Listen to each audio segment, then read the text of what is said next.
The MA40 assault rifle, the classic starting weapon that is reliable at all ranges, and it fits nicely into the sandbox as the jack of all trades. It is able to put things down well at any range, but there are better alternatives in other scenarios. If you need something that will kill, the MA40 assault rifle is your go-to choice. It resembles the Halo Reach assault rifle, but definitely looks great and it sounds beefy and packs a punch to go with it.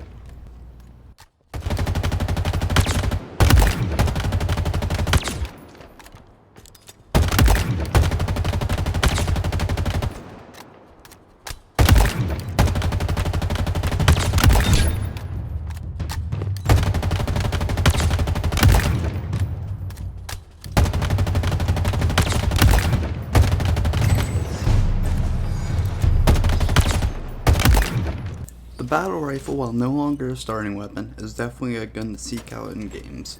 It resembles the Halo 2 battle rifle, and it definitely feels a lot like it as well.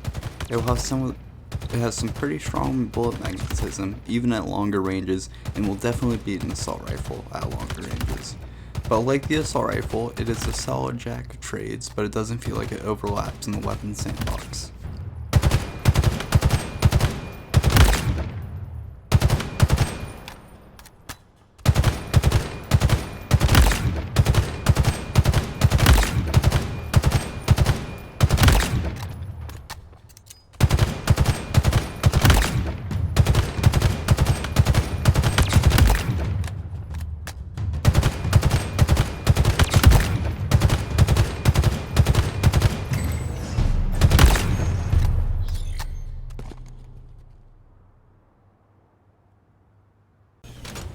The Bulldog is the new iteration of the shotgun.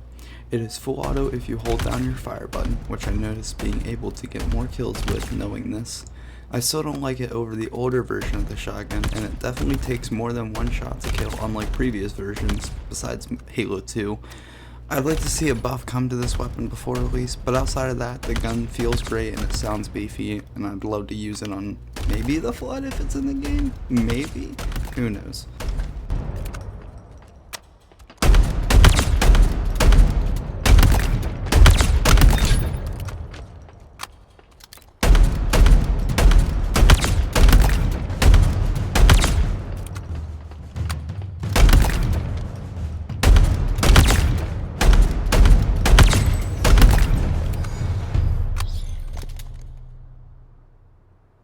The VK78 Commando, a new gun to Halo Infinite, and I think it fits nicely into the weapon sandbox, and it neatly replaces the DMR. It can be fired fully auto or semi-auto, and I would always recommend tapping over fully auto. Just fully auto gets too much of a bloom, and it's too ineffective to use even at ranges or close up. Definitely just want to tap that, and it just sounds great to fire, and it has a really bassy sound to it.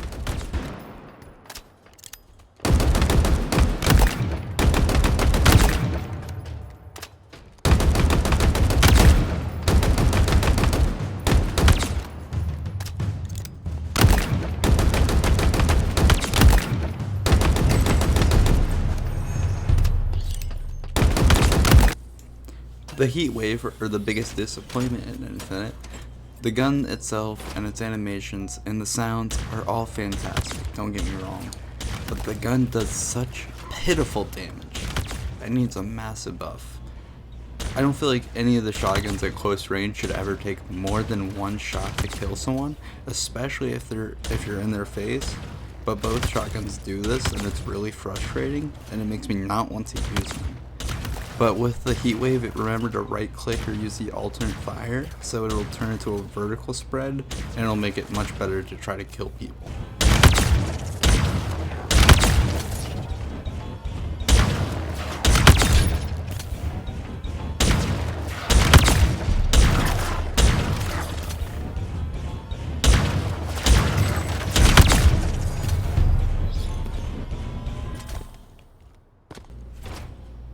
The Needler is back in classic fashion, and it sports a new ammo counter on the back, and it's probably inspired by the UNSC post the Human Covenant War. It sounds great and it feels fantastic to fill people with pink needles until they explode into the Carbine we all love. The needler is definitely a weapon in close range that is absolutely deadly and will rip through enemies and their shields.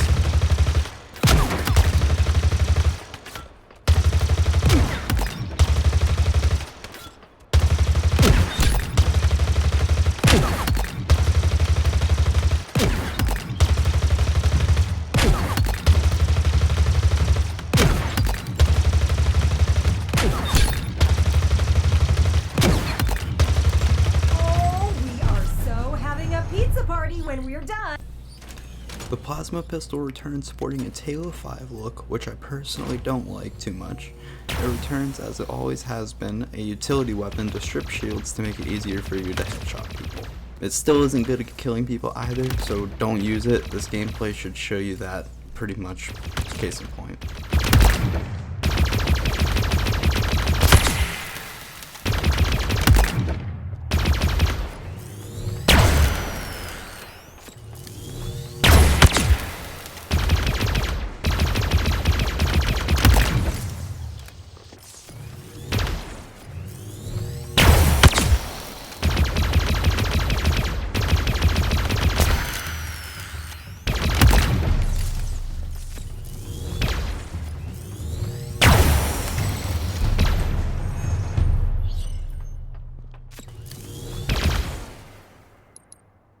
The Pulse Carbine returns from Halo 4 and 5, but this time instead of being fully automatic, it comes in a burst fire. It feels like if you took a battle rifle and a plasma pistol and put them together, this is what you'd get with the tracking plasma fire and it being great for stripping shields.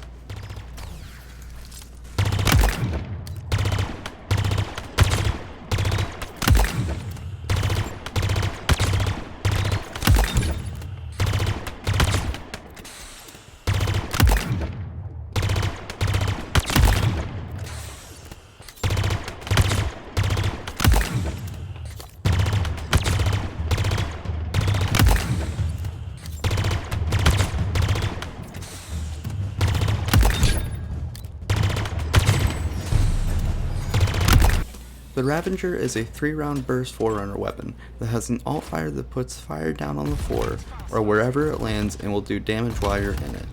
I like the sound design and the design of the weapon, and it feels strong and it sounds great to fire. It will take 1 full burst to the head or 2 bursts to the body to kill someone, and if you aren't close to someone, it probably isn't worth using because you'll have to arc the shot the further they are away.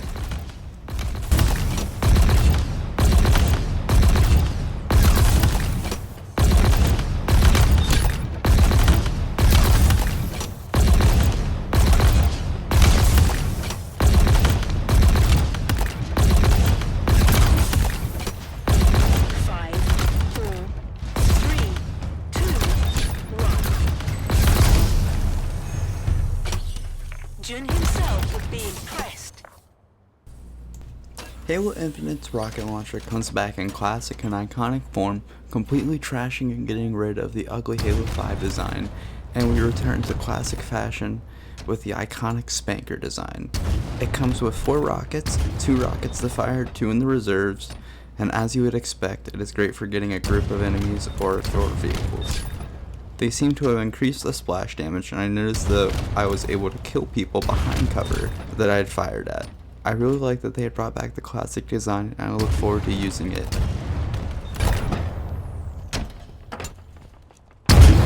The real deal, Spartan.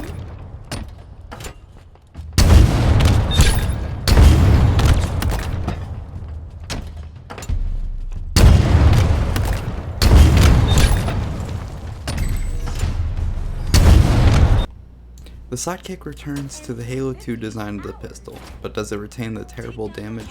No.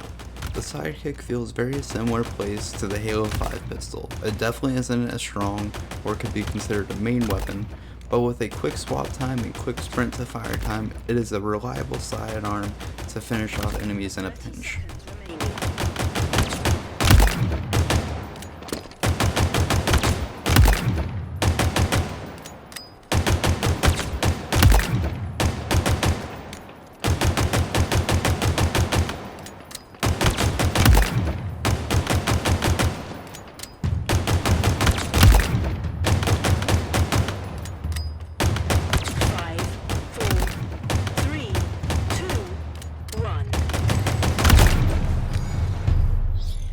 Jun himself would be.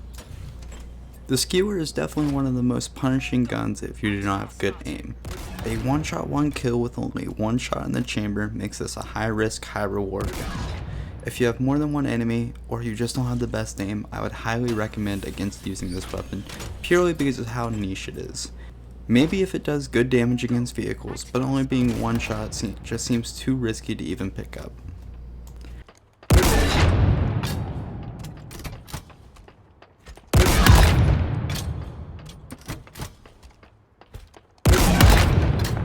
Seconds remaining.